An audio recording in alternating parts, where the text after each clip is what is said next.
So guys তোমরা দেখলে যে আমরা আগের ভিডিওয় পুরীর মন্দির দেখতে দেখতে লাইটিং দেখতে দেখতে দেখতে প্যান্ডেল দেখতে দেখতে দেখতে ফাইনালি পৌঁছে গেছিলাম আমাদের যেখান থেকে ঠাকুর আনার প্রোগ্রামটা স্টার্ট হবে। তো সেই জায়গাটা আমরা পৌঁছে গেছিলাম।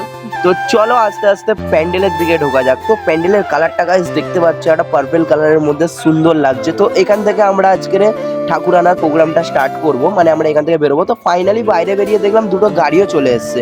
কিছুক্ষণ পরে আমরা একটু ফটোশ্যুট করলাম। তো ফটোশ্যুট করার পরে কিছু খেতে গেলাম, আর কিছুক্ষণ পরেই আমাদের গাড়ি ছেড়েও দিল। মানে যথেষ্ট রাত হয়ে গেছিলো গাইস গাড়ি ছাড়তে ছাড়তে। আর বিশ্বাস করবে না গাইস, আমরা বাড়ি ফিরেছি 6টার সময়।